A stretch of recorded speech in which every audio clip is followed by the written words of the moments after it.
Hello all, thanks for joining me.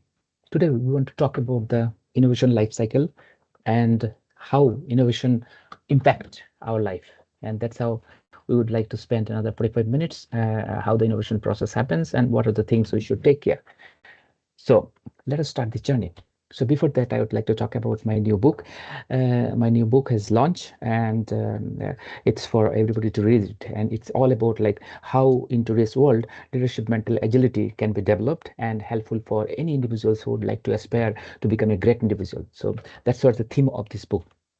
Now, just to retrospect back, like my significant portion of my career has gone into building the software product. So I started with the building the software the systems for the mission critical systems, which is mostly used for the healthcare industry, and that in G healthcare. And whatever you are seeing here is called patient monitoring system. It is used in the critical. Critical vital parameter monitoring for any patient, and that's what it has been mostly used for. And at the next, whatever you're seeing here, it's the airline's cockpit display, and I have worked 3 years for different types of large-scale aircraft, Airbus A380, Boeing 787, so different types of aircraft I worked on for these particular systems, and I immensely learned from how to manage the mission-critical system, how the product of solutions can make the life easy for the individual. So that's what I have really immensely great opportunity to really work with the large system. The next one, I worked several years in a ABB power automation system. What you are seeing here is the US New York grid system where you can entirely visualize, monitor, and control the entire power flow around particular area. So it's completely automated and completely software driven. All these solutions is for the complex problem, and all these solutions has make our life much more easier. So this is how the technology can actually, or technology and innovation can significantly helpful for us when you build such a solution. And in upcoming days, such as some solutions will be more dominant into people lives. Now, what are those complex solutions what you are talking about? It's like someone is measuring the size of an elephant, like a seven blind men are trying to measure the elephant size. That's the, we call it as a complexity. Now, over a period of time, initially will be something like this, like, okay, you're trying to measuring the blind men are measuring the elephant's size, heights, and how the elephant look like. Similarly, when you build a complex software, it's something like this. But over a period of time, through interaction, through different types of communication, collaboration, we try to gauge the elephant size. That's the something we'd like to analyze with the complexity of the system. Now, currently for last 1 decade, I have been significantly helped the organizations to become better at improving the productivity, improving the value generation, and help the organizations to build a better product and solution. So that's what the initial 10, 15 years I spent on building the product, and the last 1 decade I have been spending on helping the organizations to become better at whatever they're working on. Now, talk about the innovation, like another aspects I would like to highlight is for the last 1 decade, I have been capturing all my knowledge into different documents, blogs, and books so that I can reuse them and people can really get the benefit out of it. So whatever I am learning, experimenting, I am capturing those things and sharing with other team members so that everybody can get the leverage, the benefits of all those learnings. And individuals can really reuse this and learn different way. They can also capture similar types of things. So that's what I have been for significantly seeing that the capturing the knowledge and writing it is really immensely helpful for any individuals. That's what I would like to send the message.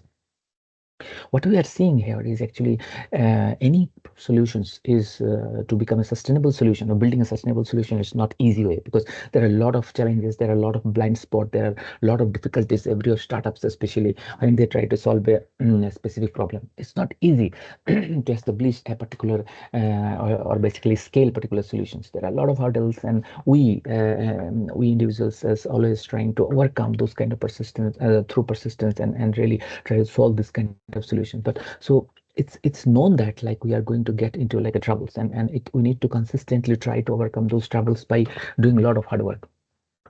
So you're seeing this different kind of statistics are talking about like when you think about the innovation, when you think about the solution, um, there is a different types of leadership traits is needed. There are different types of mental agility is needed, and innovation practice need to be persist with this agility, because it's full with the challenges and ambiguities and unknowns.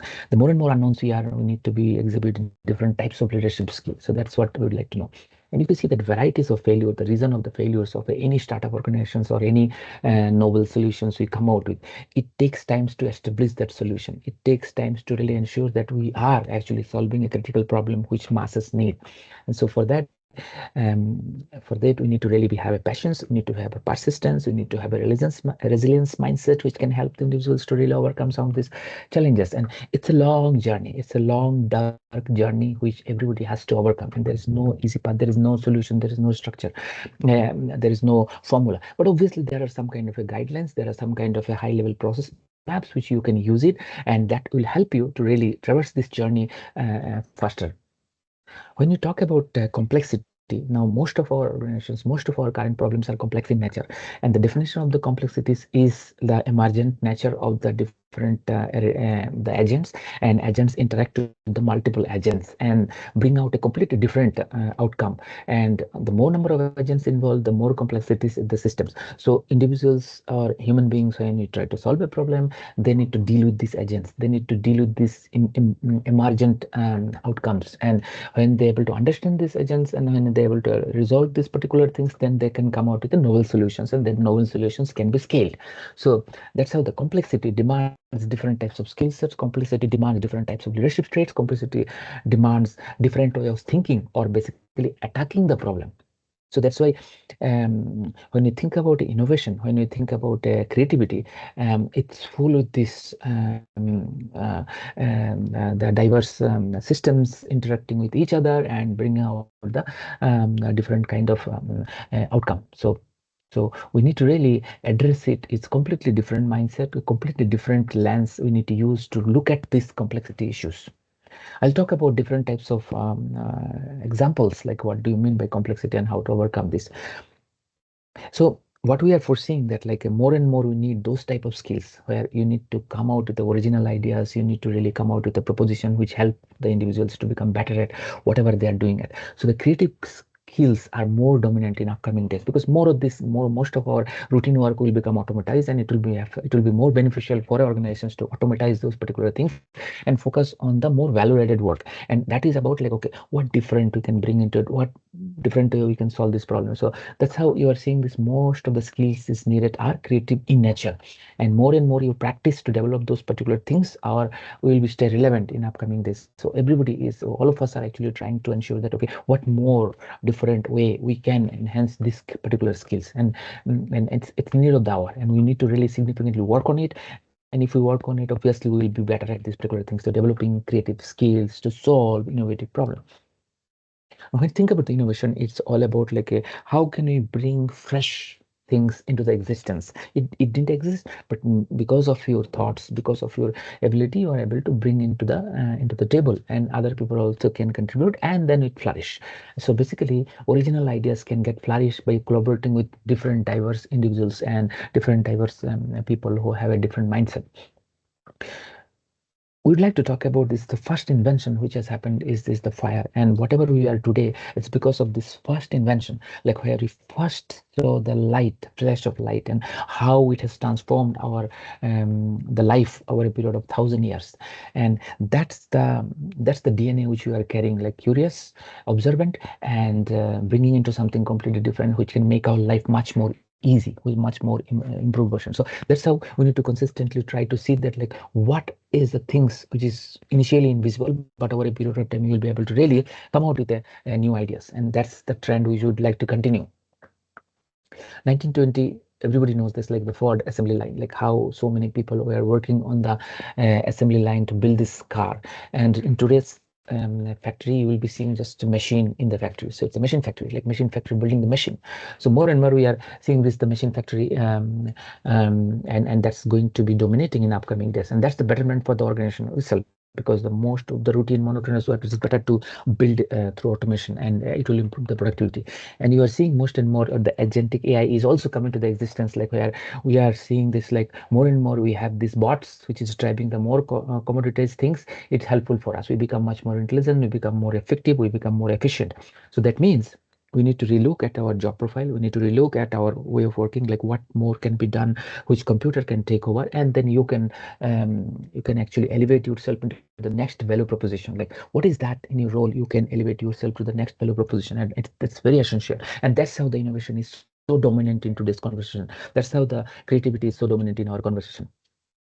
Now, every time if I ask this, what kind of problem we are solving, every time you ask this question, like how can I contribute better? What can I do differently? I can. So if you think about the hunger, the hungry children, hungry individual in this today's world, it's just increasing, and as we have a 7+ billion population, resource shortage is always there.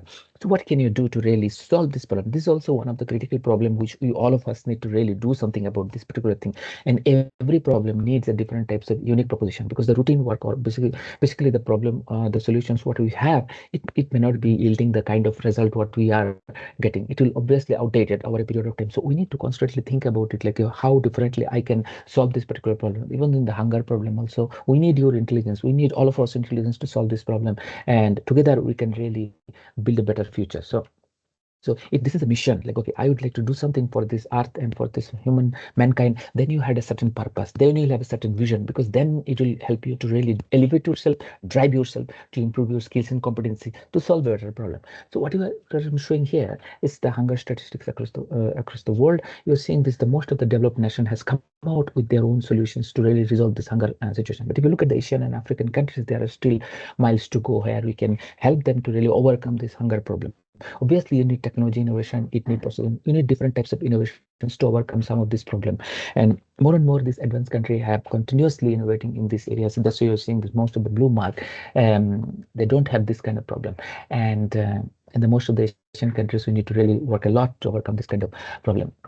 The top five, the Asian country, which is significantly improving over a period of time, and we need to really work a lot about these particular things to become better at whatever we are doing. Our GDPs are increasing. That means a lot of people are thinking about the better solutions. A lot of people are actually working on these particular things to really improve our nation. So that should be the ambition, like where all of us are thinking, like how can I contribute better to my country to improve the economy? What kind of problem and solutions I can bring in so that it can really help the country to become better at whatever they're doing. Now, when you think about the creativity and innovation, they are the two lenses. The creativity is all about like how can you bring completely different ideas into the table. So the more number of ideas you bring, the more creative you are. So basically, you need a different types of personality traits or different kind of competencies to really bring a creative ideas. Now, innovation is like how can you take this idea into the commercialization where you can really start leveraging the money out of it. Like how can you scale some of these ideas into productionization or commercialization, which can yield some kind of a money, helps the masses to really solve some of these critical problems. So these are the two different things. Now, when you talk about the innovation, there is a different way you can come out with a solution. It could be product innovation, like where you are actually come out with a completely different product solution. You can have a process innovation also, where you are actually trying to improve the process, like wherever it was, it now today because of your solution it has become better. Service innovation, like in the service industry, you can actually come out with a completely different proposition. Business model innovation, where that also you can actually come out with the improving the business model, and social innovation. So these are the examples I have also given. So that means we can think of like what better way we can really come out with the different types of solutions. These diverse areas you can work upon. This not be controlled only by the product. There are so many things you can work on it. Now, when you think about the solutioning, like it passed through different types of stages, and mind it, like every stage demand different types of traits, different types of knowledge, different types of support, different types of mindset. So every stage is unique to go to the next stage, because the moment we traverse through this journey, we'll come to know like how well we are progressing towards our ambition, and that's why it's so important. So if I give an example of the SpaceX and the Falcon example, like how this organization for the last one decade has really raised to a level by following this path. So initially, similarly, there was the ambition, there was a small idea, like how can we build a reusable rocket, and that's the ambition. And obviously the better ambition was actually the Elon Musk was thinking about, okay, how can I colonize the Mars, like a Mars mission, like a human being settle in the Mars. That's the ambitions, and for that you need a jet jet to really go there, a high engine jet which can take us there. So that's the ambition. So it's just a small idea which has started, and then we started working on this idea, started building this rocket which can be reused. But before that, there was no such existence like, okay, rocket is actually fully burned, like it never came back. But this is the new idea which space has started, like, okay, how can we create such a rocket which can be go to a certain stage and come back. So that's the idea which created. And after three failed happen, obviously there is a lot of modification happen in the first instance, second instance, third instance. In the every validation phase, we have a new learning, and we continuously refine our learning process. And that's how in the fourth attempt, the Falcon 1 was able to really reach to that the target state, and came back. Now, over a period of time, it has matured their knowledge process and matured this building process, and it has reached to a state where now it can be commercialized. So NASA has given the first contract to the SpaceX to really put their satellite into the orbit. So that's the success story, like where from ideation, like how iteratively we can reach to this stage. And every stage calls for a different types of thought process and different types of capability. So we all need to really retrospect. We all need to really reflect that, like what more we can do to really traverse each stages of this innovation cycle and ensure that our product can commercialize. Now, what we can learn from this kind of story is actually, every time we'll setbacks, every time there will be setbacks, like how can you overcome those setbacks? By working around this, by working with the support team, by working around our team members, and demonstrating that leadership agility. And obviously, innovation is actually emergent things. Like when we work more and more in this kind of environment, we will build a better product. And failure is a part of the life, and we need to digest this failure. We need to really move on. And another dimension of this the flow is actually there are different types of stages of the innovation, like from a technology readiness level 1 to technology readiness 9. Like this is a gradual progression of maturing one particular technology. So let me map this one, like how we every stage matters to the next stage, and what all we individuals need to really know about this particular thing. So if I just compare with the COVID-19 vaccine developed by the BioNTech, Pfizer has developed this one. So every stage, this particular in every stage, this particular the solution has tested and validated, and then only it has been approval to the next stages. And every stage has its own challenges, and the organization has overcome those challenges by constantly working on this particular area. So so what message I would like to give is every stage has a lot of documents to be maintained, just to ensure that like we are on the right track, we are progressing towards this, and there is a light at the end of the tunnel. So it's nice to know about these particular stages, and then what we can do to mature those product by constantly iteratively working on these particular things.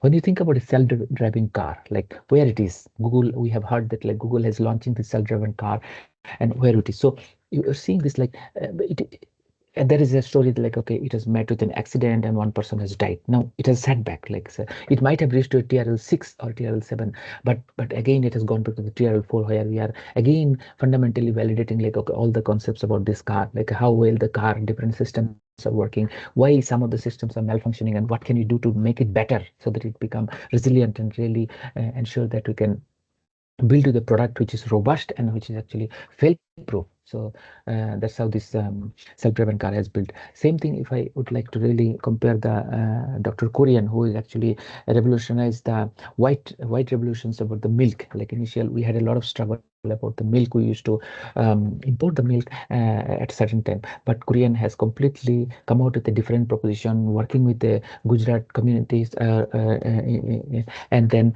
they come out with a different way to solve this problem. And today we have abundance of milk, but it has passed through all this TRL 1, TRL 2, TRL 3, and it takes a lot of time. Sometimes it takes several years to really overcome each stages. But persistence and different mindset with collaboration with the technology, we can able to really come out with this kind of innovative solutions. And you need to know this. You need to apply this structure so that you do not derail. You do not really go out of the course, but you stay relevant into the course. So that's the critical message I would like to pass through.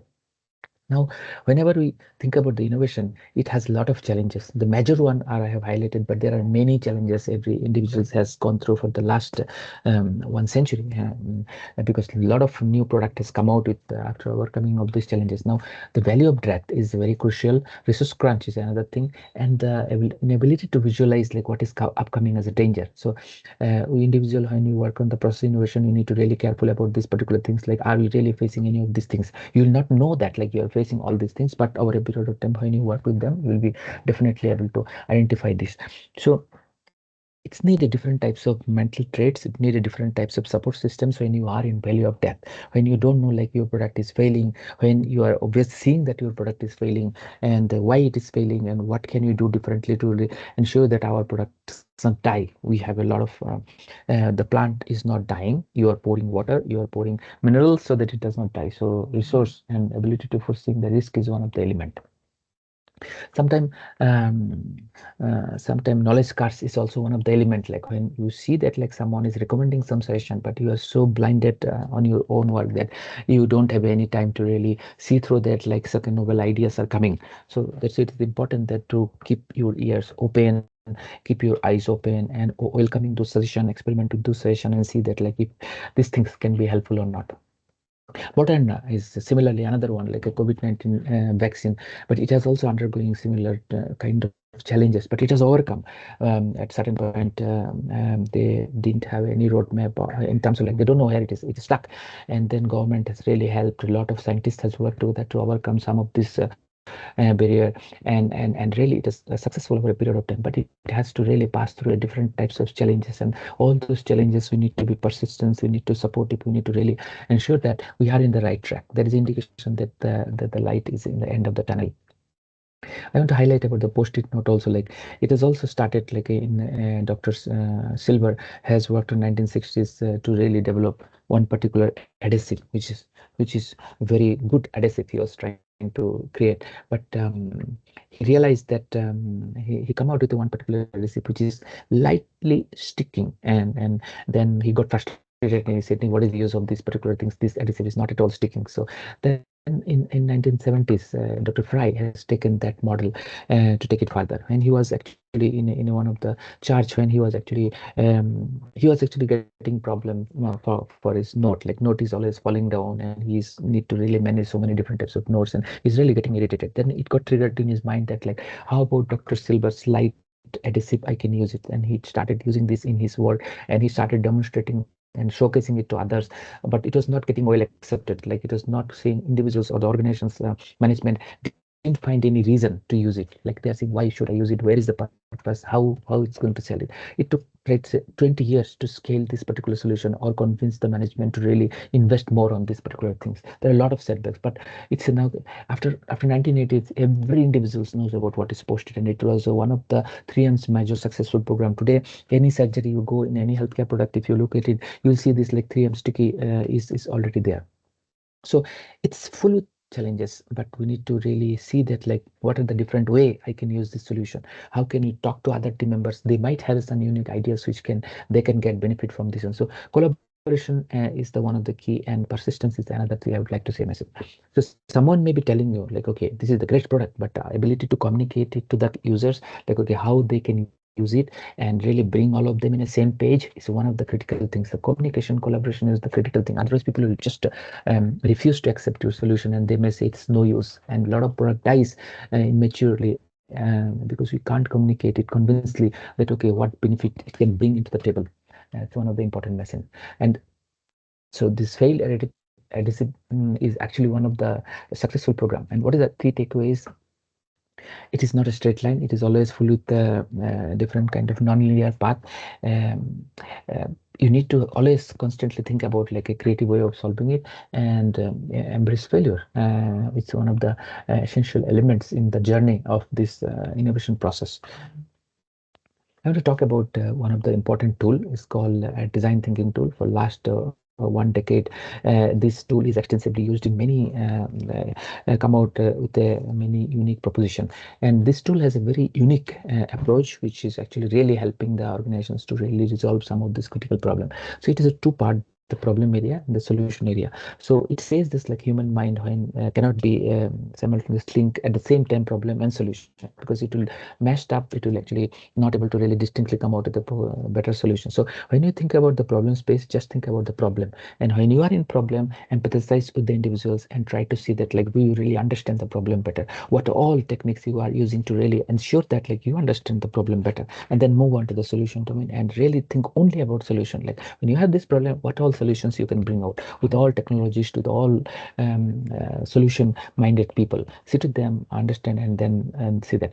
Go back to these people again and make it as a cycle, problem solution, and continuously refine it with iteratively working with them. Obviously every phases demand different types of skill set. Every phase's skill sets are completely different, and you need to have those composition, like you need to have those kind of team members who have a diverse skill set, diverse thought process, which can help you to become better at what you are doing.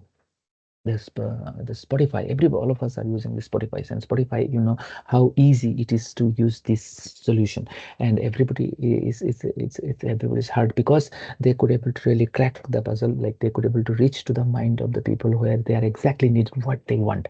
So that's how application of design thinking to build a better. So there are many, but I just choose one of them is actually this Spotify model, where they actually understood the human mind, understood the problem, and then come out with a technology solution which is more relevant to the people who actually would like to listen better music. What's the application of the design thinking way of working? Now, I would like to highlight one of the thing is like when all these things are happening, one of the critical element is actually cross pollination. In your iteration, like when you are continuously refining the ideas, you need a lot of multiple ideas came into your solution, and you need to really talk to other people, like where they can really bring a solution from the diverse field. If you are in healthcare, talk to the law firm, talk to the maybe aerospace industry, or maybe different industries, and bring ideas from there. And these are some of the instances where it is telling like how the diverse domains cross collaborated and come out with a completely different unique innovation solution. So as a personality traits or as a thinking process, it is essential that we always think from the different domain and try to see that like if some of these other solutions working in other domain, can you bring into my domain, and then see that how it comes out. You experiment and see that like if it gives a different types of solution or not. Another tool I would like to talk about is lean startup. Um, it's how can we invest in a minimal and continuously come out with a proposition instead of really burning a lot of money. Iteratively, I will invest in a smaller amount and see that like how it comes out. If it is not working, pivot it and move on. But continuously invest and increase the learning process and come out with the solutions. So in a way, in a risk free way, we can able to really proceed and scale the solution. So it's a continuous approach where our intelligence are increasing, our wisdoms are growing, and about a problem, like we know more about this problem and solutioning it. So that's the one thing like which you would like to talk about through real startup. So Eric Rice has written these books, and a lot of companies nowadays are continuously using this one too, because it's much more safe to build the solutions in a lesser price and then scale up. So all these tools, whatever I have told, like everything has its own space. Like when we are in the initial stage of the solutioning, like where we have a lot of gray areas, unknown areas, it's better to use the design thinking, where we actually trying to understand the problem better way, because it has own strength. The design thinking has its own strength to discover the unknowns, and then lean startup has its own way of actually prototype and validate and grow. Once we know that like this particular is at least established, then we go with agile always working, where we started scaling it up. Now we cannot amalgamate each with each other, because every tool have its own strength and it has its unique pace to really use it. So that's how they all these things tools coexist together. I'd like to talk about actually the creative space, because the creativity happens in a certain ambient where actually great minds collides, and then great things comes out. It's like a laboratory, and in a laboratory a lot of experiments happen, and laboratory is a space where the experimentation can happen in a safe way. And that's why you are seeing this, like a lot of organization, Google's, Microsoft's, they talk about the ambient, they talk about the creative space where great minds can come together and safely experiment and then learn from each other. So that's how we'd like to talk about this space contributes significantly. Each space has its unique unique way of handling this particular thing. So we need to focus on how well our infrastructure readiness are there. Is it enabling or disabling in your current setup? Also, if you see that like if are you getting a lot of ideas in your current setups? If not, there must be something we would like to change in your current setup. So that's something we would like to think about it, because collaboration happen in it's in a positive ambient, like when even the plant will nourishes when it get the right resource, right sunlight, right level of water. So that's how you need to really think about it. You need to nurture it at initial stage, protect it at the initial stage so that it can grow. I want to really call out one of the great innovation in the process side, like happened to Infosys in 1981, when Narayana Murthy started thinking like, okay, how can we help our client in a better way? Because we have a strength as a large young population where they can really help significantly to our Western clients. So that's how he come out with this innovative process and really build a big organizations, and everybody followed after that. So that is also a process innovation where with a small observation, with a small refinement process, you can really scale up a large organizations where it has immensely helped the whole ecosystems around the world. So innovation is no bound, like innovation, no boundaries. Like you can come out with your solution and start scaling up with a lot of new thing. I have written this book, The Innovation Blueprint. It's all about the innovation. How can we become better innovative person over a period of time? And it need to have a lot of practice. Like if you are not practicing it, that innovation muscle will not grow. What I have observed, like there are six key pillars, which is really driving all great innovations to happen.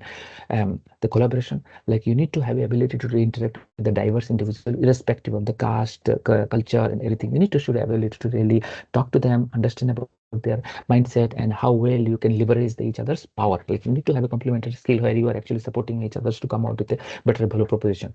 Now, resilience and tenacity is one of the great personality traits, like where you should fail and you should really bounce back. You should fail, you should bounce back. So that's the adaptability is one of the things. And set the high standard. Like okay, put the man in the moon. Like that's the ambition. Like when you have this ambition, then let rest of the things will automatically come out because individuals have been inspired to really solve with a better problem.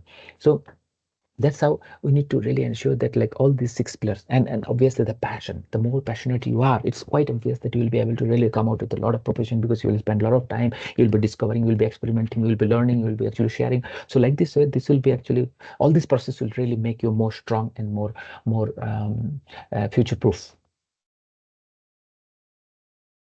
Okay, now on daily basis, what do I do? What do I do differently if I would like to become a better at the creativity? So these are some of the highlights. There are many more, but these are some of the key aspects what I have highlighted in my book. Actually, if you do this practice, there is a chance that in another 1 decade you will be becoming better at thinking process. You will be a great thinker. You will be have a lot of new ideas in any given opportunity. If someone asks you, can you please give me some idea, you'll be able to think because your structure, your mind structure has changes. Your ability to attack on the problem has changes because you will be more methodological, you'll be more structural, you'll be able to solve the problem much more better way. Now, of all this conversation, what we are trying to say is actually, I would like to really read out all these things. Like most innovations are born from constraints. Constraints are very healthy because if you're not getting your support, if you're not getting your enough resource, it will make you more resilient because you will figure it out. Like what different way I can really ensure that I come out with a solution. Failure is a prerequisite. If you don't fail, you'll not know what is not happening, what is happening, what is not happening. So that's why it's essential that you embrace the failure. The best idea comes from when you're outside of your industry because then only cross pollination will happen, then only you'll be able to really understand, okay, you will be monotonously thinking, but there is some better way of doing this thing. So interact with the diverse domain individuals, and then you see that like how can you bring those fresh ideas. um, Ideas is not essential because ideas is essential, but it is overrated. But execution is key because the moment you execute, then you'll really come to know, okay, can you scale these solutions? So that's the critical part. The collaboration outperform low engineers. So you need to interact with all your team members, establish a network, establish your team members who can help you to really build this mission. The most creative people copy first, blindly copy and then see that experiment and see that like how can you fit in into the context, and that's how you demonstrate your ability to really come out with a solution. Your brain is a very lazy thing, like, and that's what it resists creativity. It would like to sit ideals and don't do anything. So that's the nature of your brain. So overcome this by really doing have a high ambition. Your best idea comes when you are not working, so obviously, and then you need to be ready for that. Like whenever such a clicks comes, you need to really write it down and give it to it. It's not a linear process, it's a completely non-linear, iterative, treacherous path where you are actually traversing, but you need to be persistent. And incremental innovation is better than beat the revolutionary ideas. So you need to iteratively see that like how can you best refine it with a minimal, with a safe, with a risk-free area, then you will be able to really solve it. Today there are a lot of innovative products that came in the last 1 decade, and they are really successful. Some individuals are really persistent and demonstrated all these traits, and they become really successful organization. And we need to follow this, read about them, and see that what can you do differently, what can you learn from them, and how can you apply it in your current context so that you can become better at that. I have immensely benefited from this particular book. I would recommend read these books. I have extensively read this book. I am really happy about this. I come across this kind of books. This kind of books has really transformed me. I'm sure that it will help you also. Thank you so much listening to me. Connect with me in LinkedIn, and this is our latest. I have taken photo from my company in Sweden, and I would like to hear from you about great thing whatever you are doing. Thank you very much for listening to me.